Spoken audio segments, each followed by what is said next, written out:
오늘 말씀을 보시면 그 유명한 집사님들을 뽑는 그런 장면입니다. 7명의 집사를 뽑아요. 7명의 집사를 뽑는 그런 이야기인데요. 그냥 단순히 오늘 말씀을 보면 2절 말씀 한번 볼까요? 2절 말씀 보면 집사를 뽑는 이유가 표면적으로 이런 것 같아요. 2절 말씀 한번 같이 읽어보겠습니다. 2절입니다. 시작. 12사도가 모든 제자를 불러 이르되 우리가 하나님의 말씀을 제쳐놓고 아니. 그러니까 행정적인 업무예요. 여기 뭐 접대라고 뭐 그냥 이야기를 하고 있는데 구제에 관한 이야기나 어떤 행정적인 업무를 자신들이 맡는 게 너무 일이 많다라고 이제 하면서 7 집사를 뽑는 것처럼 보인단 말이죠. 그래서 저도 그런 경우 봤어요. 어떤 목사님들 중에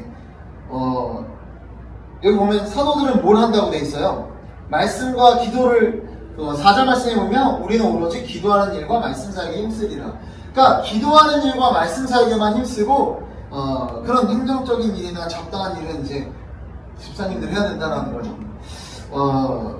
그래서 이제 목사님들 중에 간혹 교회 사실 교회에 있다 보면 노가다도 해야 되는 경우들도 많은데 저는 어떻게 공교롭게도 항상 있었던 교회들이 다 그런 일들을 다 이제 사역자들이 해야 되는 그런 교회에 있었다 보니까 어쩔 수 없었는데 그거에 대해서 좀 불만이 있었던 사람들 좀 봤던 것 같아요. 여러분 표면적으로는 이래요. 일이 너무 많으니까 이런 행정적인 업무, 잡다한 업무들을 집사들을 뽑아서 그들에게 맡기는 것처럼 보입니다. 여러분 그런데 오늘 이 본문의 이 집사를 뽑은 이유를 확실하게 알기 위해서는 본문의 맥락을 우리가 잘 이해할 필요가 있을 것 같아요. 여러분 1절 말씀 한번 같이 읽어볼까요? 1절입니다. 이 맥락이 어떤 맥락이었는지 1절 말씀 읽어보겠습니다. 시작. 그때 제자가 더 많아졌는데 헬라파 유대인들이 매일의 구제에 빠짐으로 히브리파 사람을 원망하니. 여러분 뭐예요? 사람이 많아지니까 무슨 일이 생겨요? 문제가 생긴 겁니다. 네. 뭔가 읽고 싶은데 뭐 말하는 것 같아요. 여러분 어쨌든 사람의 수가 많아지니까 갈등이 생기더라는 거예요. 여러분 초대교회 성령이 충만한 교회였습니다. 성령이 충만한 교회도 사람이 많아지니까 무슨 일이 벌어져요? 문제가 생겨요. 여러분 인생들이 모이는데 문제가 생기는 건 당연한 겁니다. 여러분 이것 때문에 요즘 많이 그러죠. 교회를 그냥 큰 교회에 슬쩍 갔다가 나오는 그런 분들이 꽤 많으세요. 이유는 뭐냐면 그냥 관계는 하고 싶지 않고 어쨌든 그래도 나 나름의 기독교인이니까 그 예배만 드리겠다는 거. 나는 그래 교회를 다니겠다. 여러분 근데 그건 잘못된 겁니다. 여러분 우리가 이 발생하는 갈등 상황이나 이런 것들은 초대교회 성령이 충만한 교회들도 있었어요. 하지만 똥이 무서워서 된장을 맞나? 구더기가 무서워서 된장. 똥인지 된장인지 헷갈립니다. 여러분 구더기가 무서워서 된장을 안 담글 수 없지 않습니까? 여러분 그래도 이 갈등 상황에서도 우리가 충분히 교회를 나가야 된다는 거 우리가 좀 이야기하고 싶어요. 어쨌든 이런 상황이 있었다는 거예요. 여러분들 보면은 누구와 누구의 갈등이에요? 말씀을 보면 헬라파 유대인들이 자기의 과부들이 매일의 구제에 빠짐으로. 저는 옛날에 이거를 옛날이라고 하면은 그 신대원 다닐 때도 그렇게 알았어요. 신대원 이후도 그렇게 알았어요. 나중에 본문 연구하려고 과부들이 매일의 구제에 빠졌다, 푹 빠졌다, 구제하는 일, 누군가를 돕는 일을 열심히 했구나. 저는 이걸로 이해했는데 그게 아닙니다. 뭐예요? 구제의 대상에서 제외됐다라는 거예요. 여러분 당시 과부들은 우리 사회에는 그래도 여성들이 할 수 있는 일들이 많았지만 대다수의 이때는 2000년 전이잖아요. 이 당시에 일이라는 건 대부분 육체 노동이 거의 대부분이었습니다. 육체 노동을 여자들이 거의 할 수 없었기 때문에 과부들이 할 수 있는 일이라는 건 굉장히 제한적이었어요. 그래서 성경에도 고아와 과부와 나그네를 불쌍히 여기라고 하고 그들을 도우라고 합니다. 이 과부들, 그런데 헬라파 유대인들의 과부들이 문제가 있었던 거예요. 어떤 다 예를 들면은 한 축을 100명한테 이렇게 나눠주는데 이 헬라파 과부들은 못 받았다는 겁니다. 이해되시나요? 이 상황이? 여러분 헬라파는 뭘까? 여러분 당시에 이 교회의 상황들 한번 잠깐 제가 말씀드릴 필요가 있을 것 같아요. 교회에 히브리파 유대인이랑 헬라파 유대인들이 있었습니다. 히브리파, 헬라파 뭘 가지고 기준으로 나눈 걸까요? 히브리, 헬라어. 여러분 언어를 쓰는, 그러니까 이 히브리파 유대인은 유대 지역, 그러니까 지금 우리 이스라엘 지역에 계속해서 살고 있었던, 거기서 히브리 말만 주로 쓰던 사람을 히브리파 유대인이라고 생각을 하면 됩니다. 헬라파 유대인들은 뭐냐면 헬라 지역에 다른 땅에 흩어져 살고 있었던 유대인들이에요. 그러니까 우리도 지금 교포예요. 혹시 교포 2세나 이런 분들 만나보신 적 있나요? 만나면 한국말을 그래도 조금은 해요. 할 줄 알지만 기본적으로 주로 쓰는 언어가 뭐예요? 영어든 뭐든 뭐 그런 자기가 살던 나라의 어떤 민족의 언어지 않겠습니까? 이 사람들도 마찬가지입니다. 여러분, 이게 무슨 일이 있었냐면 오순절날 성령 강림 사건 때 수많은 사람들이 예수님을 믿게 됐어요. 그러니까 이 명절이 돼서 외국에 살던 유대인들이 왔고, 그때 베드로가 막 설교하고 방언이 터져나오고 막 이런 일들이 있었잖아요. 이때 많은 사람들이 예수님 믿게 되고, 이때 그냥 이 땅에 남게 된 사람들이 많이 있었다는 겁니다. 여러분, 그러니까 외국에 살던 헬라파 유대인들, 여러분 히브리파 유대인들이 다수였을까요? 헬라파 유대인들이 다수였을까요? 여러분 생각해요. 우리나라인데 우리나라에 이민 갔다 오신 분들이 많겠어요? 아니면 우리나라 계속 살던 사람이 많겠어요? 우리 히브리파 유대인들이 훨씬 다수였어요. 자, 예수님의 12제자는 히브리파 유대인이었을까요? 헬라파 유대인이었을까요? 히브리파 유대인들이었습니다. 히브리파 유대인들이었습니다. 자, 그러니까 다수고 힘을 가지고 있었던 교회의 그 절대적인 어떤 지도자인 12사도들이, 예수님의 제자들이 다 히브리파 유대인이었어요. 자, 그런데 헬라파 유대인들이 느꼈겠죠. 과부들 몇 명이 받지를 못한 거야. 뭐 음식 같은 걸 나눠주는데. 왜냐면 이제 외국에서 넘어온 분들이 자기 삶의 터전을 두고 왔으니까 당연히 살기 힘들지 않겠습니까? 근데 그런 일들이 있다 보니까 이들이 어쨌든 불쌍한 사람들 나눠주는 과정에서 몇 명이 빠진 거예요. 그럼 이런 생각 할 수 있죠. 서운한 생각. 이 사람들이 자기 가까운 사람들만 챙기고 우리 쪽 사람들은 좀 안 챙기나, 이런 불만들이 터져나오기 시작했던 겁니다. 자, 이 맥락 안에서 집사를 뽑았다라는 거예요. 자, 누가 지금 불평을 갖고 있어요? 어떤 사람들이? 헬라파 유대인들이 불평, 불만을 가지고 있습니다. 자, 그런 상황에서 사람들을 다 모은 거예요. 오늘 말씀 보시면은 이전에 모든 제자를 불렀다는 건 뭐냐면 교회의 모든 구성을 다 불렀다는 거예요. 지금도 교회에 이렇게 해요. 모든 교회를 가보면 다 그런가 모르겠는데, 보통 장로교회는 1년에 2번 정도의 공동의회라는 걸 합니다. 그러니까 세례교인들은 전부 다 모여야 돼요.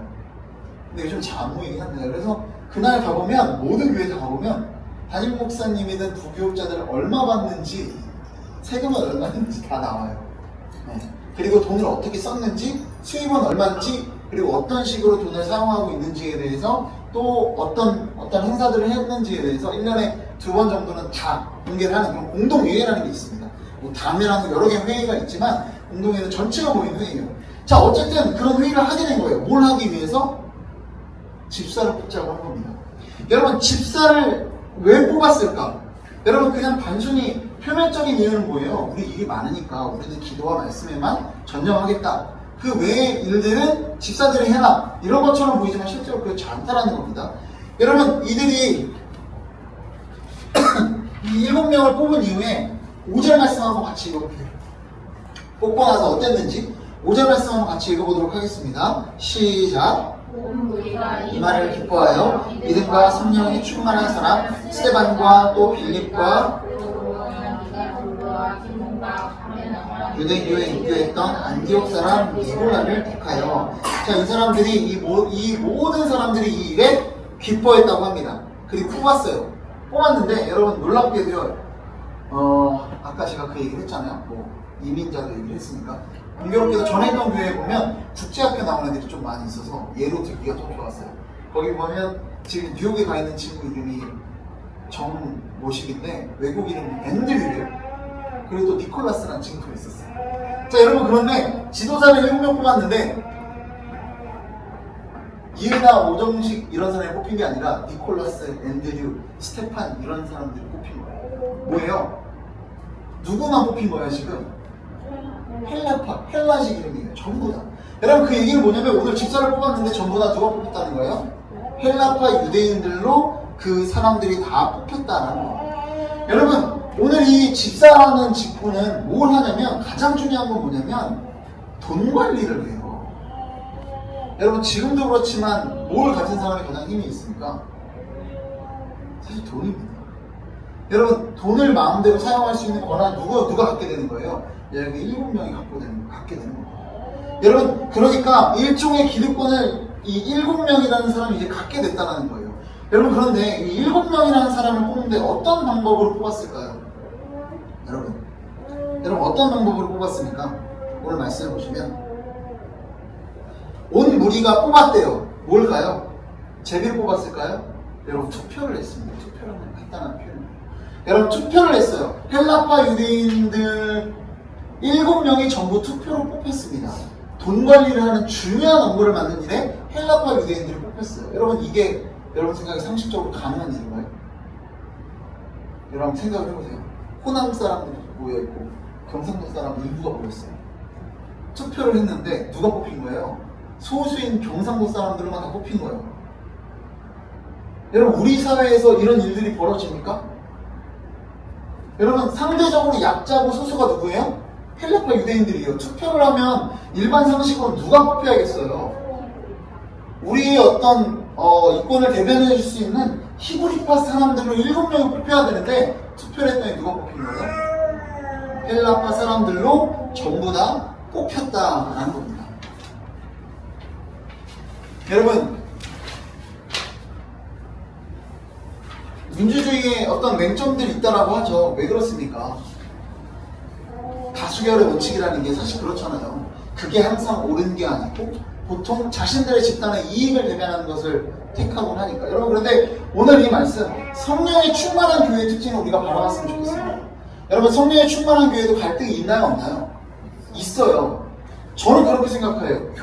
요즘 교회의 문제는 뭐냐면 갈등이 있는 경우는 너무 커요.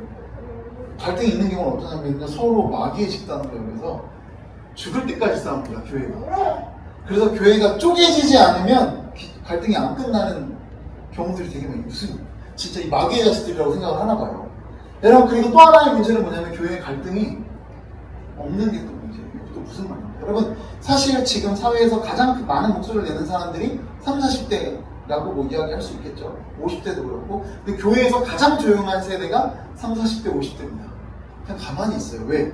내가 무슨 말을 해도 들어주지 않는 곳이고 괜한 문제를 일으키지 않기 위해서. 사람 사이의 문제도 서로 그냥 인사만 하고 대충 그런 지나가는 게 우리 교회의 모습인 것 같아요. 하지만 저는 그렇게 생각합니다. 교회는 갈등을 조장하진 않지만 우리 사이에 생기는 갈등에 대해서 묻어두는 게 교회가 아닙니다. 왜? 우리 사이의 죄성들 때문에 나타나는 그런 문제, 죄성들을 우리가 보고 그것을 성령의 충만함으로 다룰 이유가 있기 때문이에요. 여러분 어쨌든 이 교회는 어쨌든 간에 갈등들이 있었지만 그 이후에 어떻게 했습니까? 여러분 이 헬라파 사람들이 히브리파 사람들이 자신의 기득권을 어떻게 했어요? 내려놓고 자신의 권리를 포기하고 이 헬라파 사람들에게 이것들을 주고 있더라라는 겁니다. 여러분 그리고 우리가 그렇죠. 뭐 지금이야 한 사람이 얘기해도 우리가 너무 작으니까 누구에게는 다 들을 수밖에 없지만 수가 많아지면 어떤 사람들의 교회에서 보면 여러분 어떤 사람들의 이야기가 주로 들려지고 그 주장대로 이루어지고 합니까? 교회에서 누가 제일 목소리가 클 것 같아요? 여러분 생각에? 헌금 많이 낸 사람이지 않겠어요? 뭐 다 그런 건 아니겠지만 장로님들, 헌금 많이 낸 사람들, 그리고 오랫동안 헌신한 여러분. 그리고 이 개척교회가 있을 경우에 나중에 문제들이 생기는 게 뭐가 있냐면 저희 모교회에도 그런 경우가 있었어요. 그러니까 아무래도 초반에 지금 저 여기서 가족들이 좀 있지만 초반에 그 여러 가족들이 오면서 그 이후에 막 대대손손 자녀를 낳았을 거 아니에요? 3대, 4대, 70년이 됐으니까 저희가 80년 거의 돼가는데 대대손손 자손을 낳으니까 막 내 4대째, 5대째 돼서 가족만 한 100명이 넘어요. 그러니까 전대 목사님의 가족이에요. 지금 새로 부임하신 그 목사님들이 이제 은퇴를 56년이니까 얼마 남지 않았지만 그런데 이분들이 어떻게 해요? 자기가 그 평생에 자기 어떤 재산도 뭐 이렇게 좀 헌금해 가면서 교회를 위해 헌신했던 이것들을 때문에 자기 목소리를 계속 교회가 들어주기를 원해요.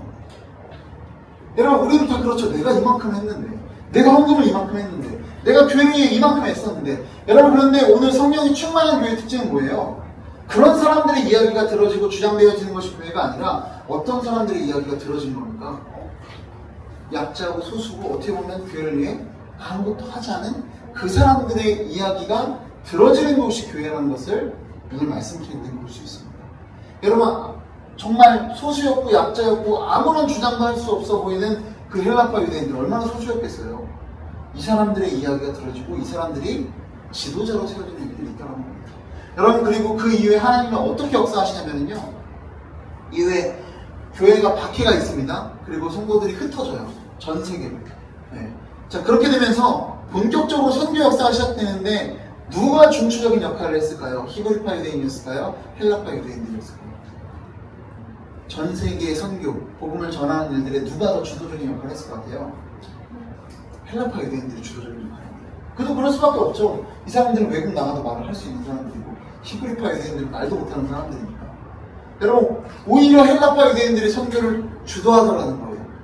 여러분, 하나님의 역사가 어떤 식으로 흘러가고 있는지를 우리가 기억했으면 좋겠습니다. 교회는 작은 자들의 소리를 듣고 또 그들이 하는, 그들에게 권리가 있는 사람들, 기득권을 갖고 있는 사람은 권리를 포기하고 그런 자들에게 나눠줄 수 있는 모습이 될 때 교회가 온전히 하나님의 역사대로 흘러간다는 것을 우리가 오늘 말씀을 통해 기억했으면 좋겠습니다. 그래서 이 7명의 집사가 뽑히는 과정들 가운데 우리가 한 번 더 내가 가지고 있었던 권리는 뭘까? 우리는 그래요. 내가 이만큼을 했으면 이만큼을 받아야지라는 생각을 하는데 여러분, 성경은 그렇게 가르치지 않습니다. 내가 이만큼의 일을 했어도 그걸 내어줄 수 있는 그 권리를 포기할 수 있는 용기가 기독교인, 그리스도인에게 있다는 사실을 우리가 다시 한번 기억하면서 성령이 충만한 교회가 되기로 결단하는 우리 모두가 되었으면 좋겠습니다.